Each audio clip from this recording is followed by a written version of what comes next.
My girlfriend lied about being pregnant to trap me so. I waited quietly, then exposed her in front of everyone she tried to fool. I'm a 28-year-old guy, and I've always believed that if you create a problem, you take responsibility for it. It's how I was raised on your actions. Fix what you break and never run from your mess. That mindset has guided every part of my life, especially when it came to relationships. So when I met Vanessa, I thought I'd finally found someone who appreciated that kind of steadiness. Vanessa was the kind of woman who drew attention without trying. Carefree laugh, wild ideas, the kind of energy that made ordinary places feel exciting. She was the opposite of me, spontaneous, unpredictable, a dreamer who floated while I kept both feet on the ground. I work as an auto technician, saving for a house, one oil change and brake job at a time. Vanessa, on the other hand, bounced between jobs, saying she hadn't found her passion yet. I didn't mind. I thought I could be her stability while she figured things out. That's what love meant to me, holding steady for the both of us. When life shook, we'd been dating for a little over a year when everything changed. It was a Friday night, and I'd just gotten home from a 10-hour shift. The garage smell still clung to my clothes when she said softly, "We need to talk." My stomach tightened instantly. She stood there, eyes wide and glossy, holding a small white stick. "I'm pregnant," she said. My mind went blank. For a second, all I heard was the hum of the refrigerator behind her. Then responsibility kicked in. I told her, "Okay, whatever happens, we'll handle it." She cried and hugged me like I'd just saved her life. I believed her tears were fear. Later, I'd realized they were relief because I'd just fallen into the trap she was setting. And that was the night my sense of responsibility became my biggest weakness. The days after Vanessa's announcement felt like a blur. I didn't even question it. Ty just went straight into provider mode. That's what my dad always did when life threw him a curveball, so I figured that's what men were supposed to do. I told her I'd stand by her no matter what. She cried again, hugged me tighter, whispered, "I knew you'd be different." At the time, that line felt like love. Now it just feels like foreshadowing. I started working double shifts at the garage, trying to build a cushion for the baby. I stopped going out with friends, canceled a short trip we'd planned, and even opened a separate savings account labeled for the baby. Every choice I made was about them, her, and the life she said was growing inside her. Vanessa seemed emotional but happy. She'd post selfies with captions like, "Can't believe how blessed we are." I'd smile at them, proud but nervous. Still, small things started to bother me. She never wanted to talk about doctor appointments when I offered to come along. "They're boring," she'd say. "And besides, you work too hard already." When I asked to see the first ultrasound, she got defensive, snapping, "You don't trust me?" I brushed it off, thinking hormones or stress. One night, while we were watching TV, she looked over and said, "You don't have to propose just because of this, right?" Her tone was light, teasing. But when I said I was already planning to someday, her face lit up with satisfaction. Not warmth, my mom, who'd met Vanessa twice, pulled me aside one weekend and said gently, "Something about her story doesn't add up." I defended Vanessa immediately. "She's just nervous," I said. "She's scared." My mom's voice dropped. "No, son, she's playing scared." I laughed it off then, but something in me knew my mom wasn't wrong. I just wasn't ready to believe it yet. A few weeks went by, and the excitement that once filled the air started to fade into something heavier, something off. I kept telling myself it was just the stress of becoming a father, but deep down, the cracks were getting harder to ignore. Vanessa became distant, moody, and oddly defensive about everything related to the pregnancy. I'd ask simple things like, "When's your next appointment?" And she'd roll her eyes, saying, "God, can't you just relax? You act like you don't trust me."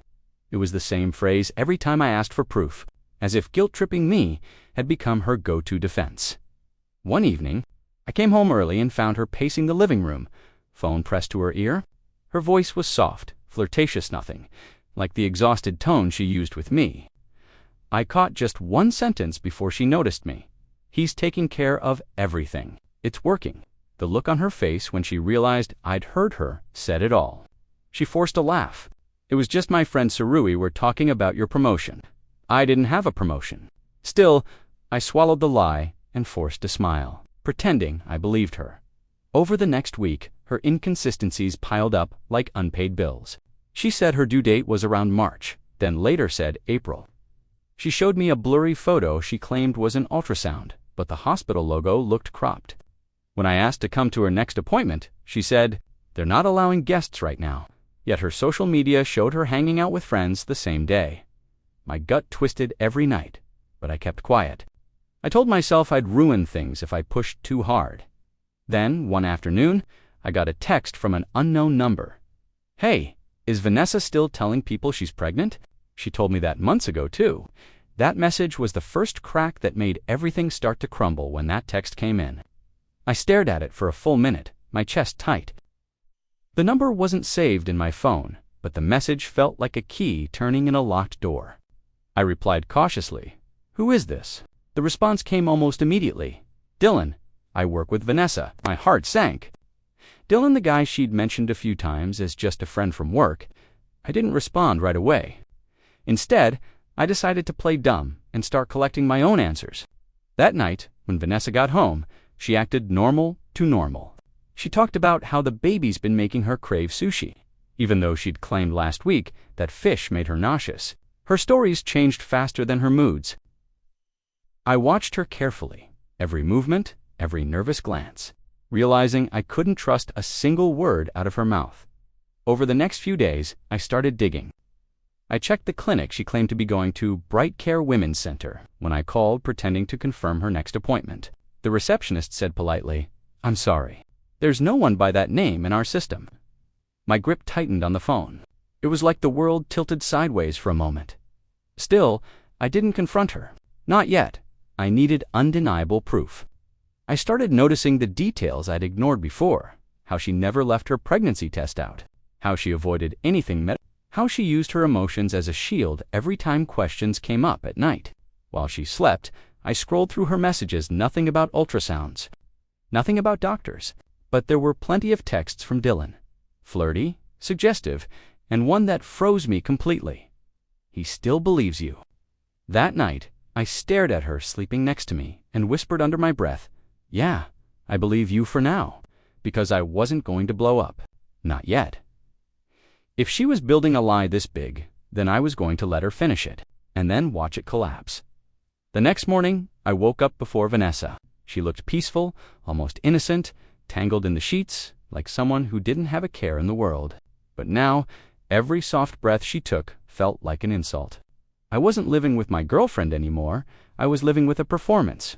And I wasn't going to end it with an argument or a shouting match. I wanted the truth to destroy itself, publicly and completely. So I changed my approach. That evening, I came home with flowers and a smile. "You know what?" I said. "Let's do something special, like a gender reveal. Invite our friends, your family, make it official." Her eyes lit up immediately. "Really? You want to?" I nodded, pretending enthusiasm. "Yeah, you deserve it. We deserve it."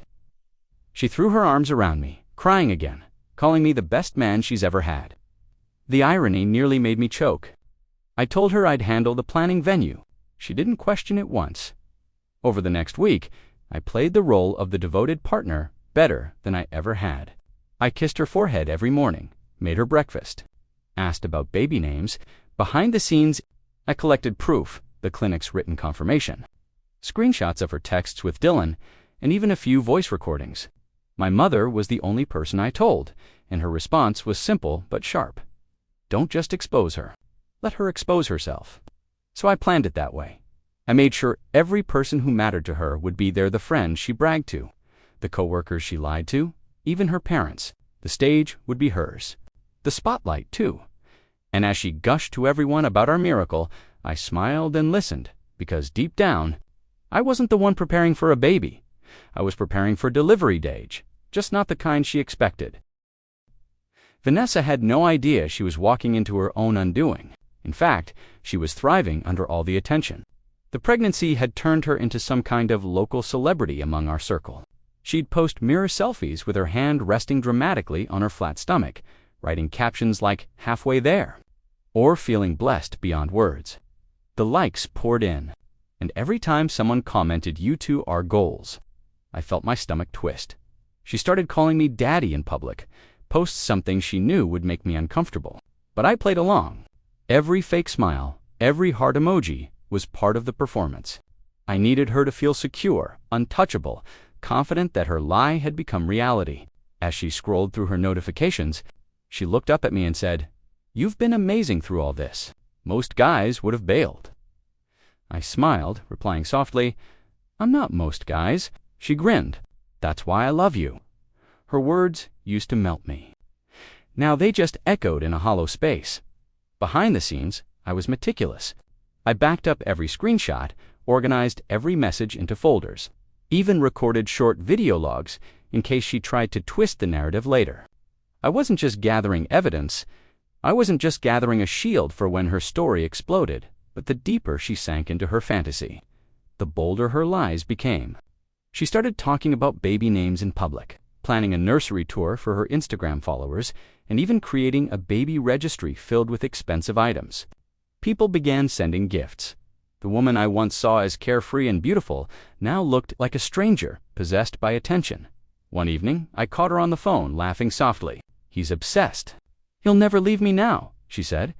That was when I realized this wasn't just manipulation, it was control, and the only way to break it was to let her believe she'd already won. The gender reveal party was only 2 weeks away when Vanessa's mother invited us over for a family dinner. She said she wanted to celebrate the new chapter we were starting. I didn't want a guy who could barely look at Vanessa without feeling sick, but pretending was part of the plan. So I put on a clean shirt, forced a smile, and followed her into the lion's den. The house smelled like roasted chicken and cinnamon candles. Everyone was in good spirits. Vanessa's parents, her younger sister, even a few cousins. Her mom hugged me tightly, whispering, "You're going to be such a great dad." I smiled weakly, swallowing the guilt of lying to good people who didn't deserve to be caught in her web. Dinner started out light, just conversation and laughter, until the doorbell rang. Vanessa jumped up and said, "Oh, that must be Dylan." My fork froze midair. Dylan, the same coworker from her text, walked in, holding a bottle of wine. "Hey everyone," he said casually, greeting her mom with familiarity that told me he'd been there before. Vanessa giggled, introduced him as a close friend from work, and he sat right across from me. The tension was unbearable. Every word she spoke to him had a hidden warmth. Every glance a spark she couldn't hide. I stared at my plate, gripping my fork so hard my knuckles whitened. Her father raised a toast to the parents-to-be, and as the glasses clinked, Dylan smirked just enough for me to notice. That tiny expression broke something in me. The humiliation, the anger, the betrayal, all of it hit at once. After dinner, I walked outside, sat in my car, and just stared at the steering wheel. My reflection in the windshield looked like a stranger defeated, hollow, disgusted dot. That night, I didn't sleep.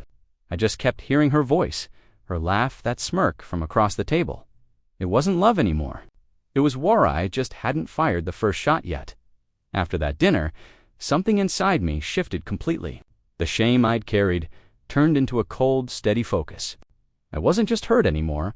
I was done playing defense. If Vanessa wanted to build her lie into a fairy tale, I'd give her the grandest stage for it to collapse. I told her the next morning, "I've been thinking, let's make the gender reveal big. Invite everyone, your family, my family, friends, coworkers. Let's celebrate properly." Her eyes widened with excitement. "Really? You're serious?" I smiled completely. She squealed, jumped into my arms, and kissed me like she'd just won the lottery. "I knew you'd come around," she said, and that was the exact moment I knew she'd already lost. Over the following week, I went into full planning mode. One rented a small event space at a local park, ordered decorations, and even hired a photographer under the guise of capturing the big reveal. Meanwhile, every move she made, every text she sent, every post she uploaded, they documented everything. I printed out screenshots the clinic's letter confirming she wasn't a patient, and every message between her and Dylan. I told my mom about the plan, and she looked at me for a long time before saying, "Son, make sure you're doing this for the truth, not revenge." "I'm doing it for both," I said quietly. Vanessa spent her days posting about how excited and emotional she was for the reveal, calling it the happiest time of her life. She had no idea it would also be her most humiliating. By the night before the event, I sat alone in the living room surrounded by folders, photos, and printed texts. My hands were shaking not from fear, but from the weight of what was coming. Tomorrow, everyone would see who she really was. And for the first time in months, I finally felt like myself again. The day of the gender reveal arrived with perfect weather blue sky, soft breeze, and the kind of sunlight that made everything look cinematic. Vanessa was radiant, glowing not from pregnancy, but from pride. She wore a fitted white dress that accentuated her flat stomach, claiming she was barely showing. Her friends fawned over her as she soaked up every compliment, like a queen holding court. The venue was filled with pink and blue balloons, tables lined with cupcakes, and a giant confetti cannon at the center. Everyone she loved was there, her family, co-workers, even Dylan, standing in the back pretending to blend in. My mother stood quietly near the exit, watching everything with calm intensity. As the chatter grew, Vanessa took the mic. "I just want to thank everyone for coming," she began, voice trembling with fake emotion. "This has been such a beautiful journey, and I couldn't have done it without the most amazing man in the world." She gestured toward me, eyes glistening. The crowd clapped, and I smiled, the kind of polite, empty smile that hides a storm.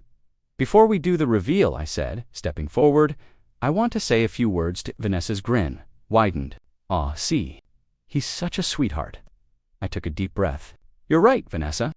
I was a sweetheart. I believed everything you said, every word, about love, about loyalty, about this baby." The room quieted. I turned toward the crowd. "But before we find out the gender, I think everyone deserves to know the truth." I pulled out the folder from my jacket. "Printed texts, clinic letters, photos." "Vanessa," I said, voice steady, "you were never pregnant." The air went still. You could hear the wind brush the curtains. Vanessa's smile cracked. What are you talking about?" I held up the letter from the clinic. "You told everyone you were expecting. But this says you've never been a patient. And Dylan," I pointed to him, "knows exactly what I'm talking about." Gasps filled the room.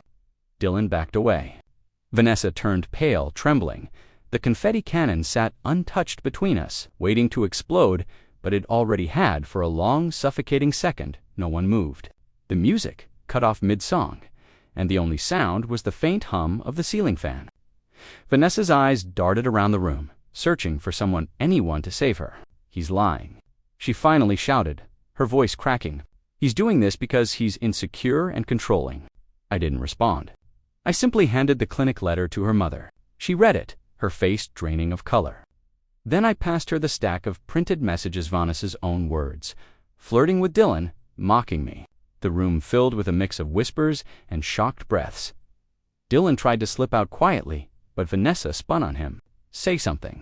Tell them it's not what it looks like," he stammered, eyes fixed on the floor.